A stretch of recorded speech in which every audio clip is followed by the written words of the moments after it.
Naquela noite, o céu estava limpo, como se quisesse me enganar com uma paz que eu já não sentia fazia tempo.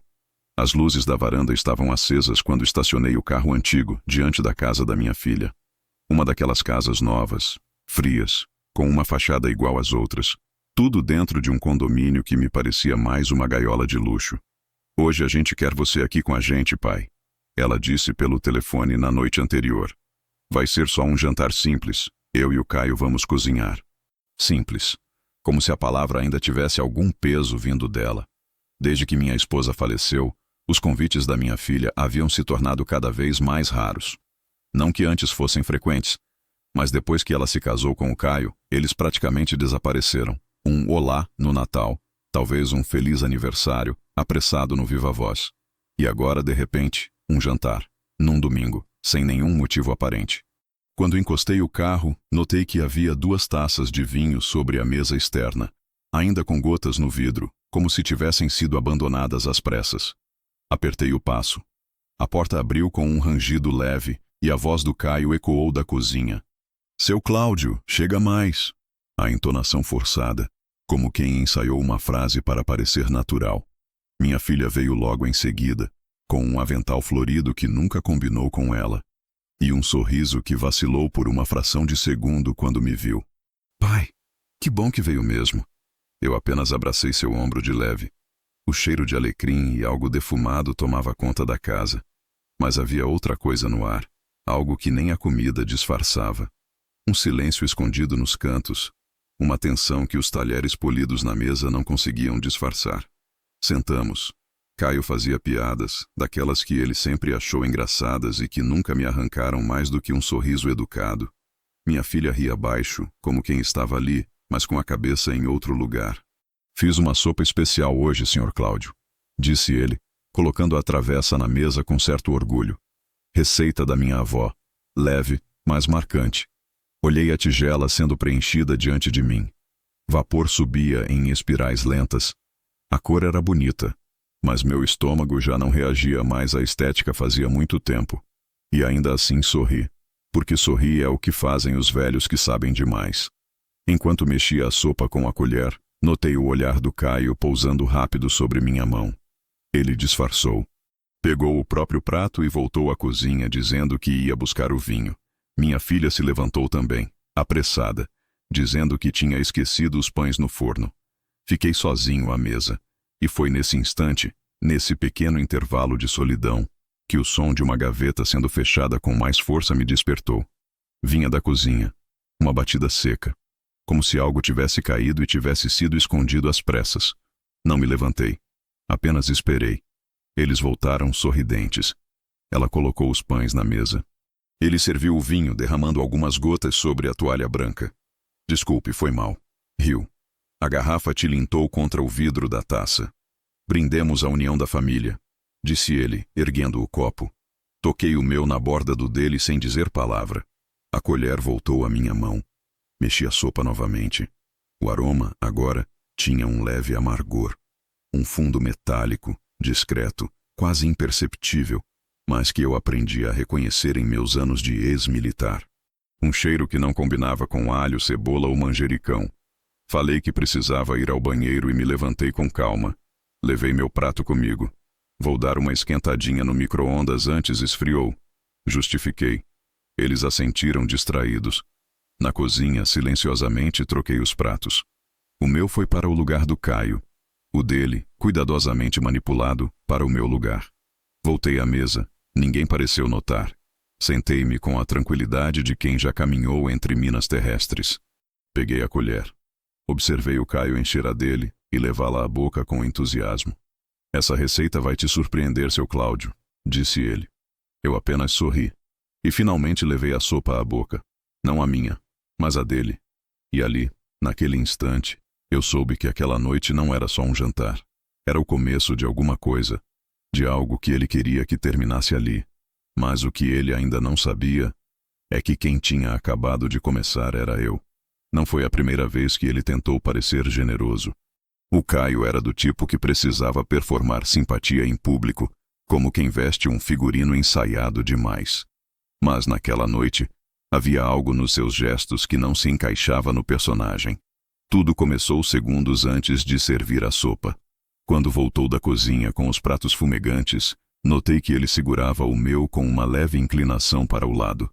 Uma inclinação mínima, mas suficiente para que o caldo se acumulasse num dos cantos do prato fundo. Quem cozinha sabe. Isso não acontece por acidente. O prato certo se equilibra no punho naturalmente, mas ele segurava o meu como se tivesse medo de derramar, como se o conteúdo importasse mais do que o ato de servir. Quando pousou o prato diante de mim, a mão tremeu. Uma hesitação que ele disfarçou logo com um comentário bobo sobre o cheiro do manjericão. E mesmo que minha filha, sentada à esquerda, não tenha notado, eu vi com clareza. Antes de colocar o prato na mesa, ele deslizou a mão esquerda por baixo da manga da camisa, como se tivesse escondido algo ali. Um sachê, um frasco. A manga caiu de volta sobre o punho com a rapidez de quem já repetiu aquele movimento mais de uma vez. Não reagi. Não fiz cara de espanto. Apenas olhei para baixo, como se estivesse preocupado em não sujar a toalha com a colher. Mas meus olhos, esses, estavam completamente abertos. Ele voltou à cozinha com o pretexto de buscar o vinho, e minha filha foi atrás dos pães. Foi nesse intervalo, esse espaço curto de silêncio entre duas presenças forçadas, que tudo ficou claro. O tal barulho seco da gaveta. O som abafado de algo metálico sendo encaixado às pressas. Eu conhecia aquele som. Passei 32 anos lidando com gente que escondia coisas onde não deviam. No exército aprendi que a mentira nunca chega primeiro. Quem chega é o corpo. É o tremor leve na mão. O olhar que evita o centro do rosto. A respiração que muda de ritmo.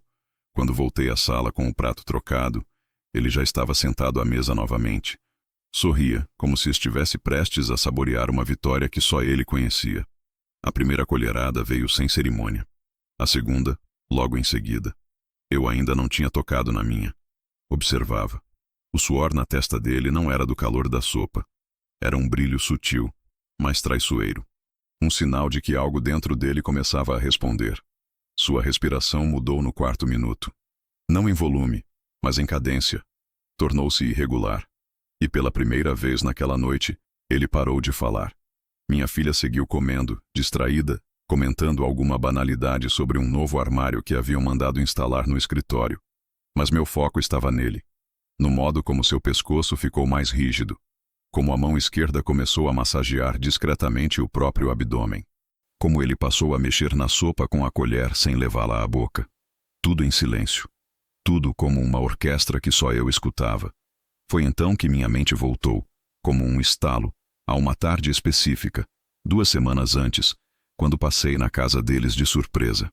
Disse que estava na região e resolvi trazer uns pães frescos da feira. Minha filha estava no trabalho, ele, em casa. Disse que estava com uma dorzinha no estômago, mas me recebeu assim mesmo. O que ele não percebeu é que, enquanto ele falava, eu olhava. E naquela tarde, vi algo estranho sobre a bancada da cozinha. Uma pequena embalagem aberta, prateada, com letras minúsculas e uma pipeta ao lado. Quando perguntei, ele disse que era suplemento natural, para concentração, e logo guardou tudo com pressa. Desde então aquela imagem ficou presa na minha cabeça. Naquela noite, vendo o suor escorrer pela têmpora dele e o guardanapo começando a ser apertado entre os dedos, a imagem voltou com força. A embalagem, a pressa, a mentira improvisada. E agora, o gosto amargo da própria armadilha. Ainda não era hora de dizer nada, não ainda. Porque ele precisava passar pela dúvida, pelo desconforto, pela paranoia de saber que algo estava errado, mas não poder admitir. Ele precisava experimentar o que é sentir o chão abrir sob os próprios pés. Exatamente como ele queria que fosse comigo. Olhei o relógio. Eram 20h13. Em exatamente 2 minutos, o Caio pediria licença da mesa. E quando se levantasse, a filha que ele achava que protegia, veria algo que ele nunca conseguiria esconder. E então a história começaria de verdade. Eles acham que velhos são lentos, que nos falta reflexo, que a mão já não obedece, que a mente trava como máquina antiga. E talvez para alguns isso seja verdade. Mas não para mim. O que me falta de rapidez física, me sobra em leitura de ambiente. E naquela noite, Eu estava mais alerta do que nunca. Quando Caio saiu da sala dizendo que ia buscar o vinho e minha filha correu para tirar os pães do forno, fiquei sozinho. Sozinho por 43 segundos, e foi tudo o que eu precisei. Levei o prato à cozinha com a desculpa de esquentá-lo. A tigela dele ainda estava sobre a bancada, intocada. O prato dele estava mais fundo, mais cheio, com o caldo ainda em espiral. Observei os dois com olhos de cirurgião. A diferença era sutil, mas estava ali. A minha sopa tinha uma camada de óleo ligeiramente mais espessa na superfície, um brilho opaco, como se algo tivesse sido adicionado por último. Pode parecer pouco para quem vive distraído, mas para quem cozinhou durante uma década ao lado de uma esposa meticulosa, qualquer alteração na textura salta aos olhos. Com movimentos lentos e naturais troquei as tigelas, peguei a dele e coloquei sobre o prato de apoio onde estava a minha. Ajustei a colher com o lado curvo virado para o mesmo lado em que eu havia deixado antes, para que ninguém percebesse. A toalha ainda guardava o vinco do guardanapo. Reposicionei igual. O detalhe era esse. Nada poderia parecer diferente. Nada poderia acusar o que foi feito. Porque naquele instante eu não estava apenas reagindo ao que vi. Eu estava conduzindo o jogo. Antes de voltar à mesa, parei por um segundo diante da janela da cozinha. As luzes da sala refletiam embaçadas no vidro, e no meu reflexo, vi o homem que eu tinha me tornado nos últimos anos, um idoso viúvo, de rosto cansado, morando sozinho num apartamento que ainda cheirava ao perfume da minha mulher, com ligações que vinham só nos feriados, e com netos que me chamavam de vovô do WhatsApp. E ali, naquele instante, me dei conta do que estava acontecendo de verdade. Alguém havia tentado me apagar, devagar, sem alarde, como se eu fosse um peso que se elimina sorrindo. Voltei à sala sem olhar para trás. Caio já estava sentado. Minha filha posicionava os pães numa cesta de tecido ao lado da tábua de frios. Coloquei o prato diante de mim com calma e sentei. O silêncio entre nós era só aparente. Na verdade, era como estar em um campo minado, e apenas um de nós sabia onde estavam os explosivos. Caio sorriu, fingiu normalidade e começou a comer. Eu observei o garfo dele tocar o pão, mergulhar no caldo, subir a boca, e ali, naquele momento, soube que ele havia caído na própria armadilha. Porque, ao contrário do que muitos pensam, eu não fiquei surpreso com o que ele fez naquela noite. Eu já desconfiava havia semanas, as ligações que a minha filha fazia cada vez mais curtas, os convites adiados, o tom evasivo quando eu falava de dividir o terreno em meu nome. E principalmente o modo como Caio começou a se interessar demais pelos meus exames médicos. Seu Cláudio tá ficando meio esquecido, né? Eu o ouvi dizer uma vez no fundo do corredor, achando que eu dormia. Aquela frase colou em mim como farpa sob a unha. Por isso, naquela semana, eu havia começado a me preparar. Tinha colocado um gravador no bolso interno da minha jaqueta. Um presente de um colega dos tempos da reserva. Nada sofisticado, mas suficiente. E ao chegar naquela casa, deixei o gravador sobre o aparador, ao lado do revisteiro. Estava ligado, capturando cada frase, cada pausa, cada hesitação. Eu não estava apenas tentando escapar de um golpe. Eu estava construindo o caminho para que mais tarde ninguém dissesse que eu tinha sonhado tudo. Quando ele começou a suar pela testa e apertar o guardanapo com mais força, percebi que a substância já fazia efeito. Claro, ele não iria morrer. Aquilo não era veneno letal. Era o suficiente para gerar uma resposta fisiológica clara. Náusea, tontura, ardência na garganta, queimação no estômago. E pior, pânico. Pânico é o que destrói a postura do manipulador. Porque quando o corpo começa a falhar, a máscara cai junto. Minha filha percebeu o desconforto dele e franziu o senho. Tá tudo bem, amor? Ele assentiu com a cabeça, tenso. Acho que exagerei na pimenta, disse, forçando uma risada. Mas já era tarde demais. O suor escorria. A pele antes corada, agora estava lívida. O pai da mulher que ele achava que podia enganar. Agora o olhava como um juiz silencioso. E tudo isso, antes mesmo da sobremesa. Ele não sabia que o prato era dele. E muito menos, que o que estava prestes a acontecer com ele era só o começo do que eu havia preparado. A colher subiu como se ele não desconfiasse de nada. Mas os olhos entregaram o que a boca não ousava dizer. No instante em que Caio levou a sopa à boca, notei um leve vacilar no olhar. Não era medo. Era aquela tensão involuntária de quem quer parecer seguro, mesmo quando algo não faz sentido no paladar. Ele mastigou o pão junto, como se quisesse mascarar o gosto do caldo. Engoliu. Respirou fundo. Eu acompanhei cada microexpressão como quem lê um manual de instruções em silêncio. O sabor da desconfiança não vem de fora. Vem de dentro. É quando o corpo começa a dizer verdades que a mente tenta esconder. E Caio, que sempre foi bom de teatro, começou a esquecer o texto. Primeiro, mexeu na gola da camisa.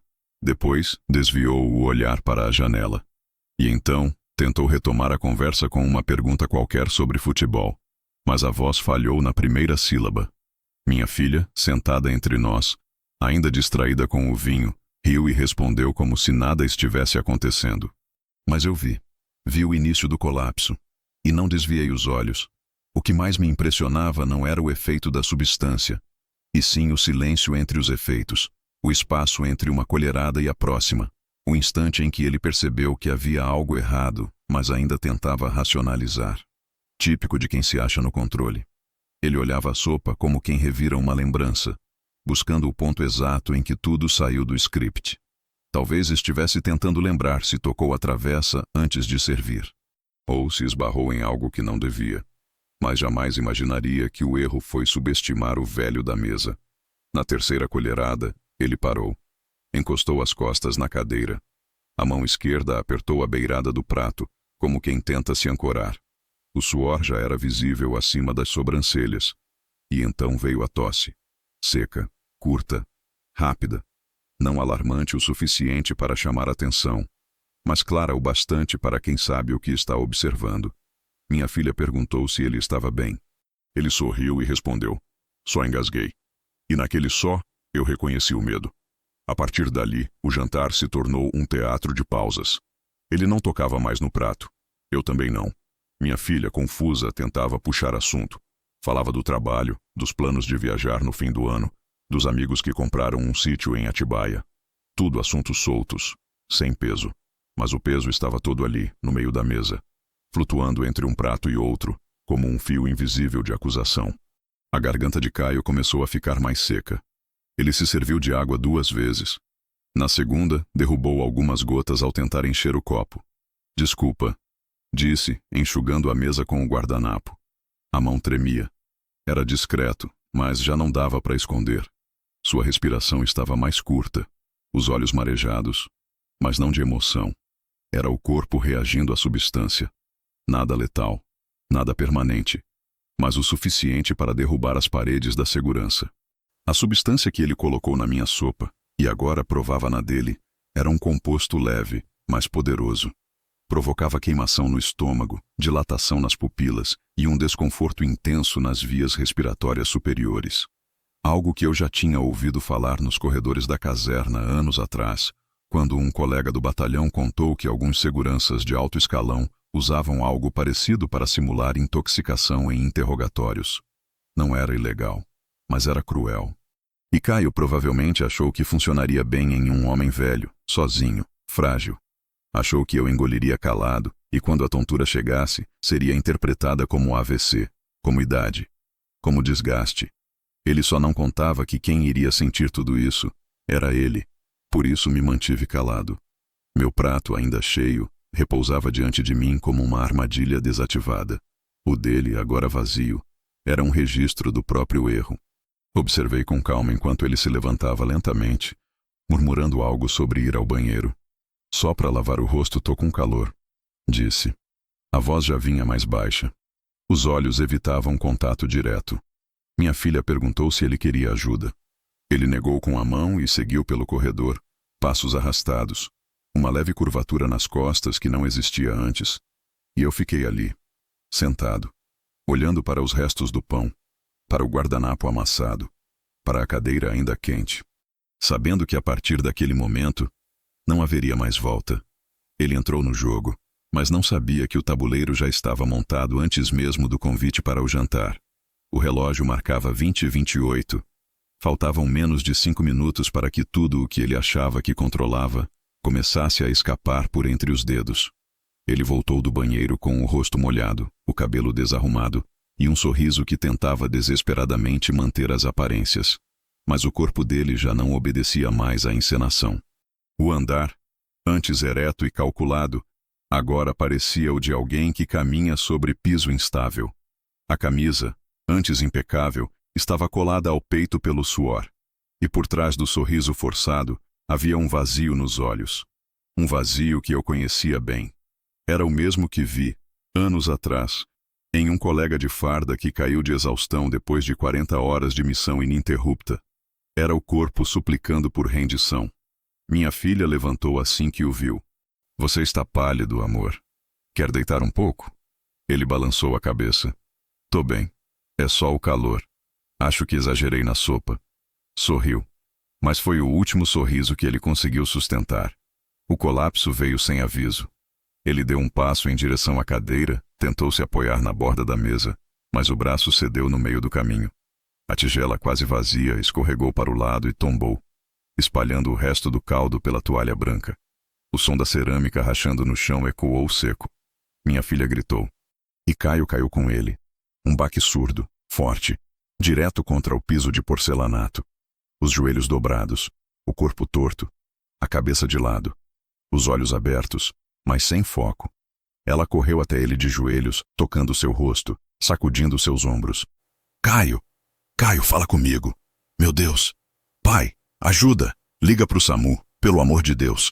A voz dela tremeu como uma criança que acabou de derrubar algo valioso sem saber se vai ser repreendida ou consolada. Mas eu não me movi. Fiquei ali, por longos segundos, encarando o corpo caído daquele homem que tentou me envenenar, com o próprio veneno.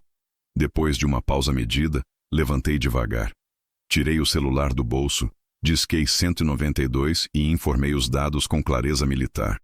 Homem, 30 e poucos anos, desmaiou repentinamente após jantar, sinais de desorientação, queda súbita. A atendente pediu que verificasse a respiração. Eu disse que estava ofegante, mas presente. E enquanto respondia, observava a cena à minha frente como se estivesse diante de uma peça de teatro montada para mim. Minha filha chorava de verdade agora. O desespero não era fingido. As mãos dela tremiam, e a voz já era só soluço. Ele estava bem. Ele só jantou. Meu Deus, Caio, o que está acontecendo? Ela me olhou como quem pede respostas. E naquele instante eu percebi que ela ainda não sabia. Ainda acreditava que aquilo era um acidente. Um mal súbito. Um azar. A ambulância chegou em menos de 15 minutos. 2 socorristas entraram com profissionalismo contido. Perguntaram o básico. Pressão. Temperatura. Uso de medicamentos. Ela respondeu por ele entre soluços. Eu, em silêncio. O monitor portátil apitou em ritmo acelerado. Um deles perguntou se ele havia ingerido algo incomum. Ela disse que não. Só a sopa que ele mesmo fez. Eu comi também. Meu pai também. Tava tudo normal. Os olhos dela passaram brevemente por mim. E eu devolvi o olhar. Firme. Calmo. Eles imobilizaram o corpo dele, que começava a se debater levemente, como se estivesse entre sonhos ruins. A pulsação alta, pupilas dilatadas, o corpo inteiro em alerta, como se tentasse expulsar algo de dentro. Ela segurou a mão dele enquanto o colocavam na maca. Vai ficar tudo bem, meu amor. Eu tô aqui. Tô aqui. E eu estava ali também, mas não como o pai da filha desesperada. Estava ali como testemunha de um jogo que terminou do jeito errado para quem começou acreditando que controlava tudo. Eles saíram da casa com pressa, a maca balançando entre o corredor estreito e a porta aberta. O som da sirene cortou o silêncio do condomínio como uma cicatriz no vidro. E ali fiquei, em pé, sozinho, na sala agora bagunçada, com cheiro de sopa fria e nervos expostos. Meu olhar caiu sobre a tigela quebrada no chão. Um dos pedaços cerâmicos ainda segurava um pouco de caldo. Peguei um pano de prato e limpei devagar. Não por zelo, mas por controle, porque naquele momento tudo estava nas minhas mãos. A narrativa, as perguntas que viriam, as respostas que eu decidiria dar e, mais importante que tudo, a verdade que eu escolheria quando contar a história para minha filha. Porque agora Ela teria que ouvir. Mas não ainda. A noite ainda precisava maturar.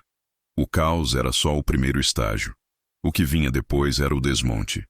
O lento, metódico, irreversível desmonte de tudo o que Caio tentou construir às minhas custas. E eu estava pronto.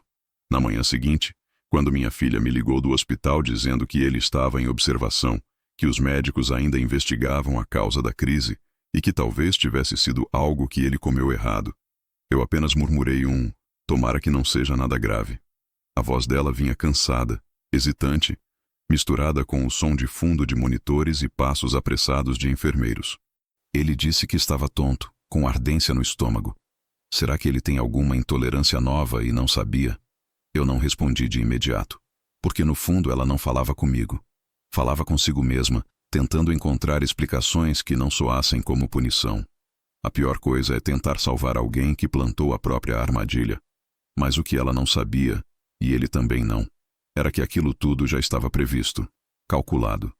Riscado a lápis em uma velha agenda preta que eu mantinha escondida dentro da gaveta mais funda do meu escritório. Não foi no jantar que a história começou. Começou 3 meses antes, numa segunda-feira de céu carregado, quando recebi uma notificação bancária de movimentações incomuns na conta conjunta que eu tinha com minha filha, ainda aberta nos tempos em que ela era estudante e eu ajudava com aluguel e faculdade. Nunca foi encerrada, apenas esquecida. Ou pelo menos, foi o que eu achei.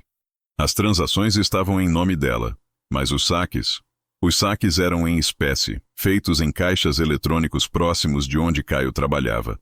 Pequenos valores no começo, $400 aqui, $600 ali. Até que um mês depois, surgiu uma transferência para um nome que eu desconhecia, uma clínica de estética no interior do estado.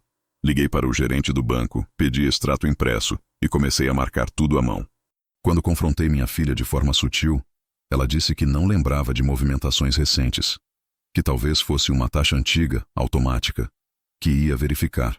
Mas algo na resposta dela, e no silêncio subsequente, me disse que ela não fazia ideia do que estava acontecendo. E talvez, pior, estivesse começando a desconfiar, mas sem coragem de olhar para dentro da própria casa. Foi então que instalei a câmera. Uma câmera simples, embutida em um relógio de mesa que deixei sobre a estante do meu quarto. Um presente do Caio, curiosamente. Nunca imaginei que o presente dele se voltaria contra ele mesmo. Nas semanas seguintes, revi as imagens sempre que voltava para casa. Observava pequenos gestos, fragmentos de conversas captadas ao longe. Mas foi num sábado à tarde que o vídeo certo apareceu. Um áudio claro, Caio falando ao telefone com alguém. Eu tô com tudo sob controle. O velho vai deixar tudo para ela. Ele tá enfraquecendo. Fica cada vez mais cansado. Ontem mesmo mal conseguia subir a escada. Se a gente conseguir antecipar isso, a papelada sai no nosso nome. Antecipar isso. Essas palavras ficaram marcadas como tatuagem. Naquela mesma noite, tirei do cofre os documentos da casa que eu ainda possuía, a escritura do terreno herdado dos meus pais e a procuração lavrada em cartório que deixava tudo nas mãos da minha filha, não por desconfiança, mas por amor. Revi cada cláusula e percebi com um nó no estômago o quão vulnerável eu estava, juridicamente, emocionalmente, simbolicamente. Tinha entregado tudo, como um velho que confia porque ama. E agora, estavam usando essa confiança como alavanca para me tirar do tabuleiro. Mas não sou de sair sem deixar poeira. Comecei a reunir provas. Registrei prints, gravei novas conversas, incluí datas, valores, movimentos. Cheguei até a registrar em cartório uma declaração de risco, caso acontecesse algo comigo. Nada disso eu contei a ela. Não porque não confiasse mais, mas porque precisava ver até onde iriam. Porque um pai que protege, às vezes precisa se esconder para salvar. Na véspera do jantar, imprimi uma pasta com tudo. Cópias autenticadas, comprovantes, fotos, extratos, e coloquei tudo dentro de uma bolsa preta que levei comigo, mas que deixei no carro, porque eu sabia, naquela noite, algo seria tentado. E o que eles não sabiam é que eu tinha ido não como convidado, mas como armadilha, quando Caio caiu no chão da própria casa, dobrado sobre a mesa que ele mesmo preparou. Não foi o fim de um jantar, foi o fim da ilusão de controle. E enquanto minha filha corria de um lado para o outro no hospital tentando explicar o inexplicável, eu só esperava o momento certo para abrir aquela pasta e colocar tudo sobre a mesa. Literalmente. Mas não faria isso ali. Não entre fios e máquinas. Não na frente de enfermeiros e prontuários. Porque o que eu tinha a dizer não era para o hospital. Era para a consciência. E ela ainda não estava pronta. Mas estaria. Muito em breve.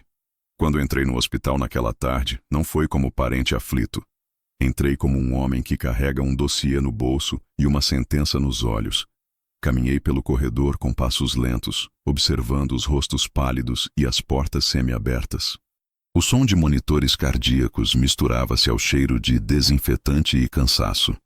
Minha filha estava sentada num dos bancos do corredor, os ombros curvados, a testa encostada no nó dos dedos, a bolsa caída ao lado, os cabelos presos com pressa, o rosto envelhecido 10 anos em 10 horas. Ela me viu e levantou-se de súbito. Não disse nada. Apenas veio na minha direção como quem não sabe mais como pedir ajuda. Pai, ele teve uma reação severa. Disseram que o organismo entrou em colapso agudo. A pressão despencou. A saturação caiu. Fizeram lavagem gástrica. Estão esperando os exames. Mas não entendem o que causou isso. A voz dela estava entrecortada. Mas o que me chamou a atenção foi o olhar. Pela primeira vez em muito tempo, havia dúvida naquele olhar. Dúvida de quem começa a perceber que foi enganada. Dúvida de quem começa a juntar peças que evitou por tempo demais. Ela continuou. Os médicos perguntaram se ele tinha alergia, alguma doença oculta. Disseram que os sintomas são típicos de ingestão tóxica. Mas ele só comeu a sopa. Que ele mesmo fez. Eu comi também. Você também. Como isso é possível? E aí estava o momento. O instante exato onde o abismo entre a verdade e a mentira se escancara. Ela esperava que eu respondesse. Esperava que eu dissesse alguma coisa, mas eu não disse. Apenas olhei para ela. Não com raiva. Não com pena. Apenas com a calma de quem não precisa mais se explicar.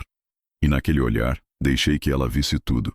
A dor que escondi por meses, o cuidado com que fui eliminado da rotina deles, o silêncio das mensagens não respondidas, as desculpas para não me incluir nas decisões, as piadas veladas do genro, os olhares cruzados no jantar, os pequenos gestos que antes pareciam apenas distrações e que agora ela sabia eram parte de um plano. Ela piscou devagar e os olhos encheram d'água. Pai, você sabia de alguma coisa? Eu poderia ter dito sim.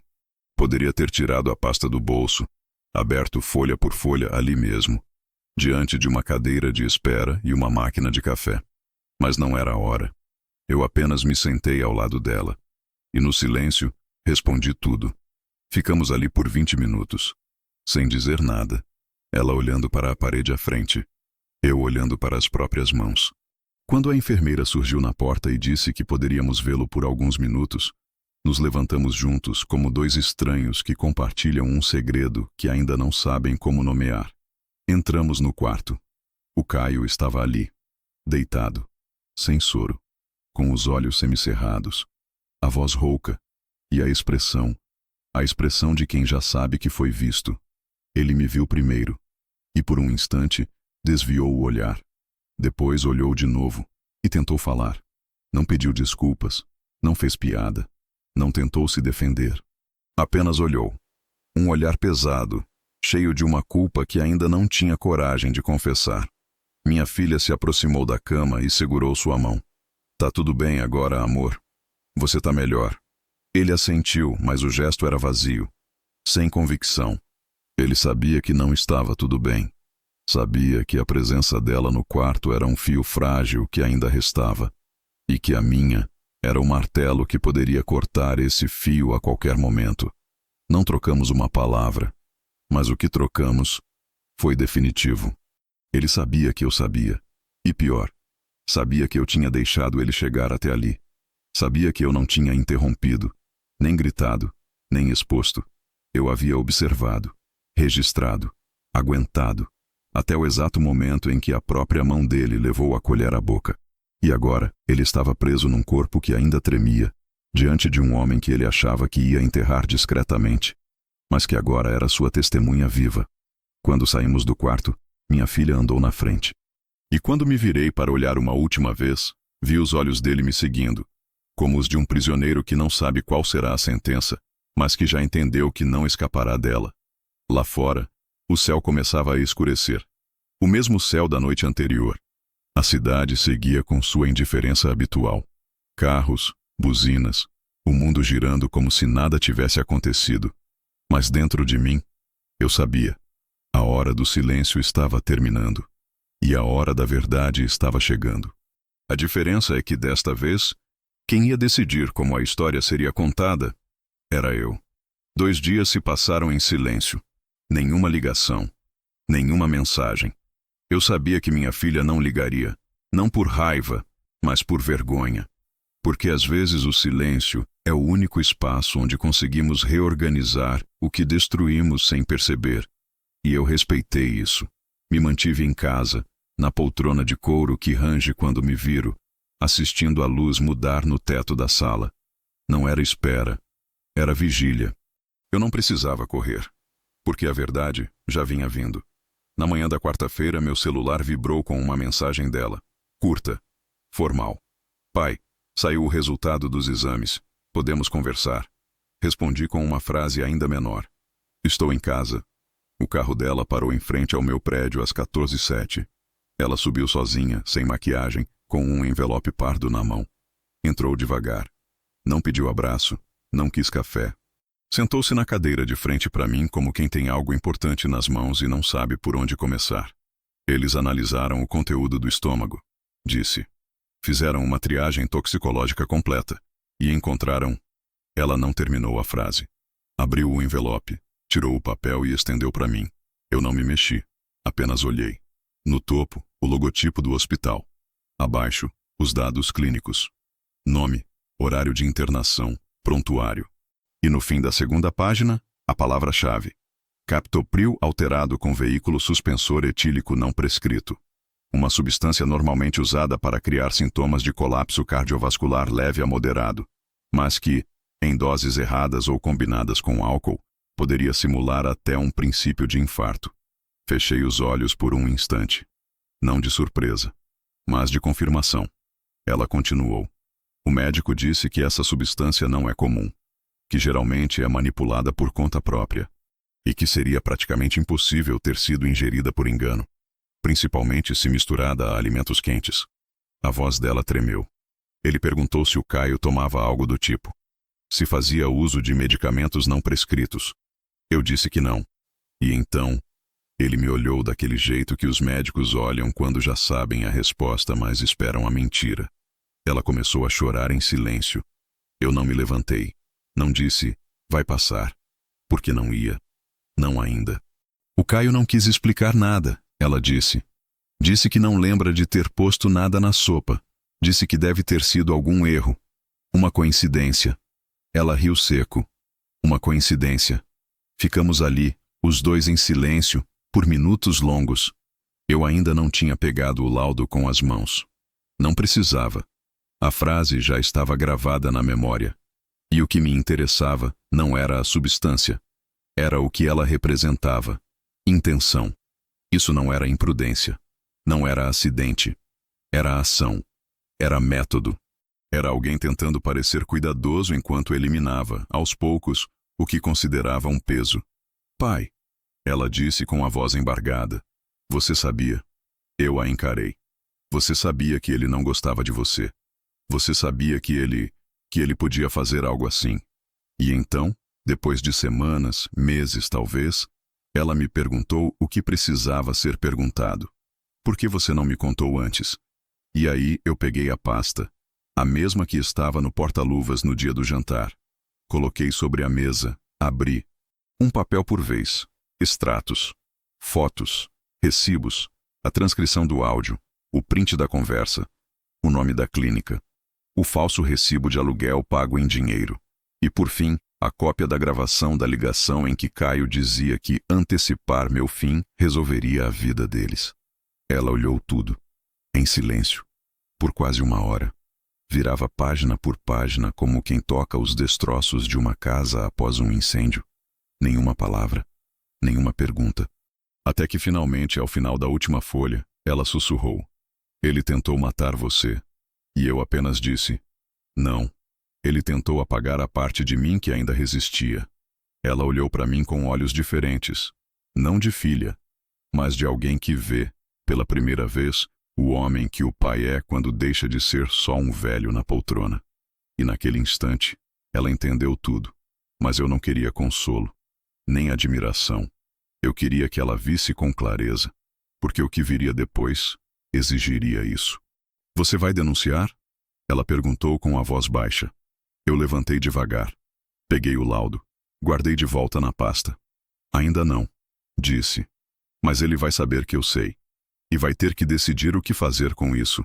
Porque quando um homem tenta matar outro pela boca, é porque esqueceu que o silêncio do outro pode ser muito mais fatal."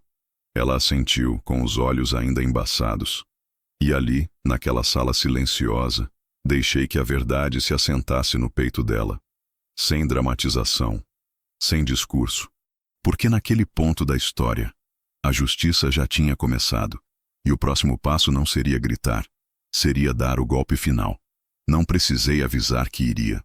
No terceiro dia após a conversa com minha filha, saí de casa com a pasta em mãos e caminhei com a serenidade de quem não está indo declarar guerra, mas assinar a rendição de outra pessoa. Cheguei ao hospital pouco antes do horário de visita. Caio ainda estava internado, em observação, mas fora da ala de risco. A pressão havia estabilizado, o estômago se recuperava, mas os olhos não voltavam ao normal. Quando olhei para ele pela primeira vez naquela tarde, percebi. Não era o corpo que estava doente, era o medo. Minha filha estava ao lado dele, sentada em silêncio, com as mãos cruzadas no colo. Não me deu um sorriso, nem um gesto. Apenas levantou-se quando entrei, entregou a cadeira a mim e saiu da sala, como se tivesse passado a responsabilidade da próxima sentença. Fechei a porta. Não tranquei. Não precisava. Ele me olhou com uma mistura de receio e desafio, como quem ainda não sabia se eu viera para conversar ou para acabar com tudo. Mantive a pasta sobre o colo, sem pressa. Observei os tubos, os fios, o bip ritmado da máquina e esperei que ele dissesse algo, mas não disse. O silêncio entre nós era denso como areia molhada. "Você escolheu errado, Caio", eu disse. Foi a primeira vez que pronunciei seu nome em tom direto desde que ele entrou na minha vida. Achou que eu era descartável, que velhos são obstáculos, que um sogro com olhos cansados e palavras medidas é alguém que se empurra para o canto, até sumir. Ele tentou interromper. "Seu Cláudio, eu não minta", cortei. Já é tarde demais para isso. Tirei a pasta do colo, abri com calma, puxei uma folha plastificada, o print da conversa. Entreguei. Ele segurou com mãos trêmulas. Tentou fingir que não era dele. Mas eu segui, um por um. O extrato da conta, o comprovante do aluguel fictício, a imagem ampliada da embalagem sobre a pia, a transcrição da ligação, as palavras exatas. O velho vai deixar tudo para ela. Se a gente conseguir antecipar isso... Nesse ponto, ele deixou cair a folha sobre o lençol. Não tentou pegar de volta. Encostou-se ao travesseiro, como quem encolhe diante da própria sentença. O peito subia e descia rápido demais. A garganta estava seca. Os olhos piscavam em desespero, mas não havia mais onde se esconder. Nem desculpa, nem argumento. O teatro havia terminado, e o público era apenas um homem. E sua verdade. Eu. Você tentou me tirar da vida deles como se eu fosse uma peça mal encaixada. Continuei. Achou que com o tempo eu enfraqueceria, e que com uma substância aqui, um sintoma ali, minha ausência pareceria natural. Um velho que desmaiou na hora da janta. Uma fatalidade doméstica. Conveniente. Sem vestígios. Ele levou a mão ao rosto, tapou os olhos. Mas eu não parei. Só que eu aprendi, Caio. No exército, a gente aprende. Aprende a reconhecer mentira no timbre da voz. A medir intenção pelo silêncio. A esperar. Esperar o inimigo cavar o próprio buraco. Me levantei. Coloquei a pasta sobre a mesinha ao lado da cama. E ali deixei. Ele tentou se endireitar na cama. Abriu a boca, mas nenhuma palavra saiu. Talvez pedisse perdão. Talvez tentasse inverter a história. Mas não havia mais espaço para versões. A verdade, quando revelada com prova, não aceita disputa. Antes de sair, me aproximei. Fiquei a 30 centímetros do rosto dele. Você tem duas escolhas, sussurrei. Ou entrega tudo, confessa. Some. Some da vida dela. Da minha. Ou eu entrego isso à polícia. E aí, não vai ser só a sua reputação que cai. Vai ser o resto. Me afastei. Ele não respondeu. Apenas fechou os olhos com força, como quem espera um soco que não vem. No corredor, minha filha estava de pé. Me olhou, mas não perguntou. Não precisava. Eu apenas disse: a decisão agora é dele. E caminhei até o elevador. Enquanto descia, não senti alívio, nem raiva. Senti justiça. Não aquela que grita, mas a que cala, a que observa, a que prepara a mesa, mas não se senta até que o impostor levante. E ele levantou. Tarde demais. Mas ainda há tempo de ver o estrago que ele mesmo causou. Caio nunca mais falou comigo. Mas não precisava. Naquele quarto de hospital eu disse tudo sem levantar a voz. E o que veio depois foi só consequência. 2 semanas se passaram desde aquela tarde no hospital. 2 semanas de silêncio absoluto. Nenhuma ligação. Nenhuma tentativa de explicação. Nenhuma desculpa mal formulada. O Caio desapareceu da rotina como uma doença que é retirada com cirurgia limpa. E, curiosamente, foi a ausência dele que mais curou minha filha. Não houve uma conversa dramática entre nós, nem lágrimas de reconciliação. Houve apenas um pacto silencioso. Ela sabia de tudo, e eu sabia que ela sabia. E isso bastava. Naquela terça-feira, o carteiro deixou um envelope pardo na portaria. Era simples, sem remetente. Abri no café da manhã. Dentro, apenas um documento, assinado e registrado em cartório, formalizando o rompimento da união estável.